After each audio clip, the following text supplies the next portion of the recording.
Hello students, आज हम next topic करेंगे दैट इज़ कैंसर। अब तक हमने chapter 8 human health and disease का 8 टॉपिक तो कर लिया। आज हमने क्या करना है, कैंसर। पहले आपको ये बताऊँ कैंसर है क्या। इट इज़ मोस्ट ड्रेडेड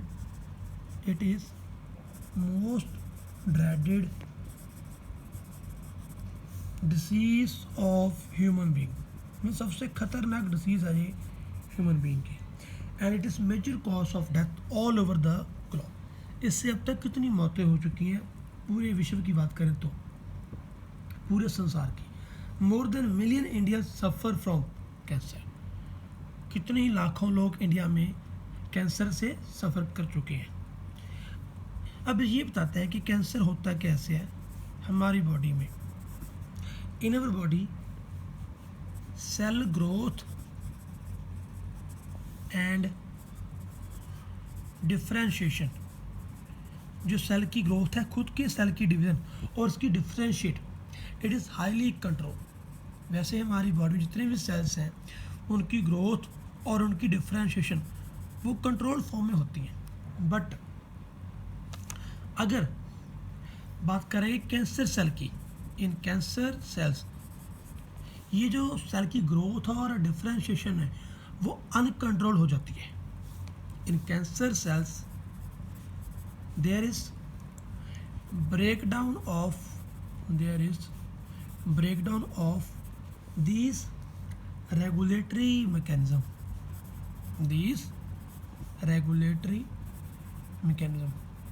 मेरे कहने का मतलब कि जो जब हमारे सेल्स जो नॉर्मली डिवाइड हो रहे थे, नॉर्मली आप बात कर सकते हो कि कंट्रोल फॉर्म में उनकी डिफ्रेंशिएशन हो रही थी, वो ग्रोथ हो रही थी, वो ख़त्म हो जाती है। मीन्स अनकंट्रोल फॉर्म में सेल डिवाइड करना स्टार्ट कर देता है, सब सेल क्या बन जाता है, cancer cell.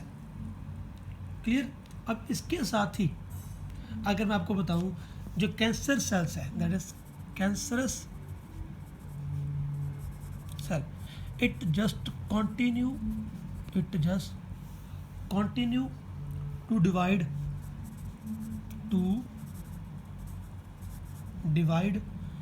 giving rise to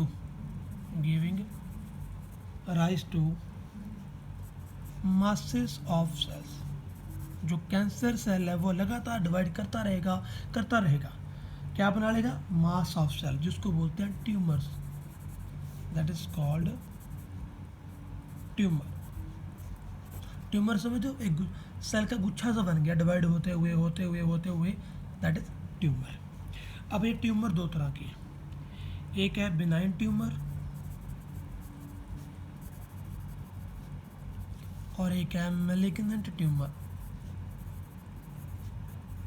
benign tumour, दूसरा है मैलिग्नेंट ट्यूमर। अब जो पहला बिनाइन ट्यूमर है, it may remain confined to original location,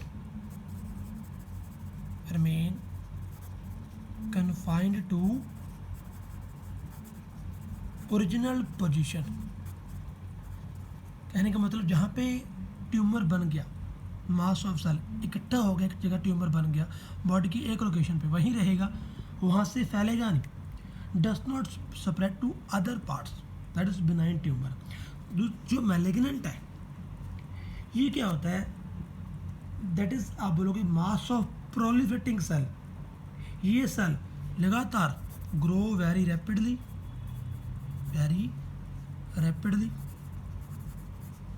और ये मूव करता रहेगा, invading and damaging the surrounding tissue surrounding normal tissues. कहने का मतलब जो मैलिग्नेंट ट्यूमर है यहाँ पे हो गया, वहाँ पे डिवाइड करता जाएगा और जो उसके आसपास है सराउंडिंग टिश्यू उनको भी डैमेज करता है। मीन ये फैलेगा, spread from one location to next in the body. ये है मैलिग्नेंट ट्यूमर। इट मीन्स जो मैलिग्नेंट ट्यूमर है वो ज़्यादा खतरनाक है बिनाइन ट्यूमर के कंपैरिजन। अब हम आते हैं कॉजेस ऑफ कैंसर। कैंसर के कारण क्या है, कॉजेस ऑफ कैंसर। कॉजेस बहुत सारे हैं, इसके जो physical agent, chemical agent, biological agent वो होते हैं that are known as carcinogens, उनको बोलते हैं कार्सिनोजेंस। ये सारे एजेंट्स हैं जैसे कि आपको मैं बताऊं, एक्स रेस, गामा रेस, ये कुछ एजेंट्स बन रहे हैं दैट कॉज कैंसर। ठीक है, ऐसे ही कुछ केमिकल एजेंट्स हैं। केमिकल एजेंट में क्या आएगा, जैसे कि टोबैको स्मोक, टोबैको की बात कर ली, हम स्मोकिंग की बात कर ली। ठीक है, ये that cause lung cancer.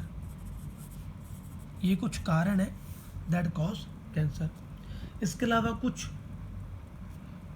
Viruses है that are known as oncogenic viruses. कुछ वायरसेस भी हैं that are called viral oncogenes. इसके अलावा सेल ही, बॉडी का सेल ही खुद ही कैंसर का कारण बन जाए, दैट इज सेलुलर ऑन्कोजीन्स। ये कुछ ऐसे हैं। ठीक, इट मीन नॉर्मल सेल किस में कन्वर्ट हो जाता है, कैंसर सेल में। ये कुछ कॉजेज हैं, कारण है कैंसर के। लास्ट में आ गया कैंसर की डिटेक्शन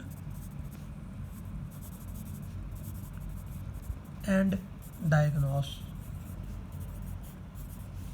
कैंसर को कैसे डिटेक्ट किया जाता है, कैसे पहचाना जाता है, ठीक है, इसको कैसे डायग्नोस किया जाता है। इसके लिए मेनली क्या करते हैं, बायोप्सी होती है, मेनली एक्सरेस, सीटी स्कैन, कुछ हद तक एमआरआई भी करवाते हैं, मैग्नेटिक रेजोनेंस इमेजिंग। ये कुछ टेस्ट हैं that diagnose the cancer in the patient. Clear, ये हो गया डायग्नोसिस के बारे में। लास्ट आ गया ट्रीटमेंट ऑफ कैंसर। अब कैंसर का इलाज, ट्रीटमेंट ऑफ कैंसर। कैंसर का इलाज है, बट अगर हम बात करें स्टार्टिंग स्टेज में, तो उसके लिए कुछ ऐसे इलाज हैं, जैसे बात करेंगे सर्जरी की, क्या करते हैं, सर्जरी करते हैं। दूसरा रेडिएशन थेरेपी, रेडिएशन थेरेपी ये भी ट्रीटमेंट है। और इम्यूनोथेरेपी, इम्यूनोथेरेपी, ये तीनों की तीनों ट्रीटमेंट्स हैं। Simply surgery, radiation, laser technique and immunotherapy. कुछ केमोथेरेपेटिक ड्रग्स भी आए, कीमोथेरेपेटिक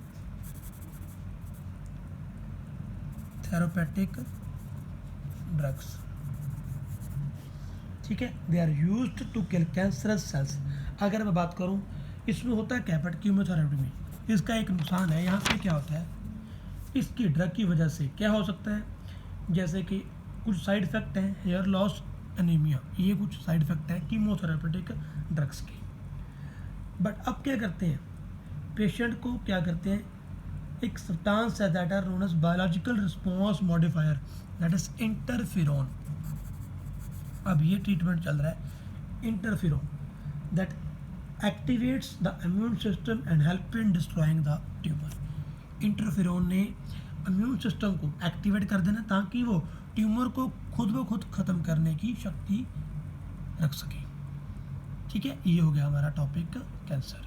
अब देखो सवाल दोबारा एक बार, व्हाट इज़ कैंसर। कैंसर क्या है, वही जब सेल डिवाइड हो अनकंट्रोल्ड फॉर्म में, ठीक है, वो कैंसर सेल है।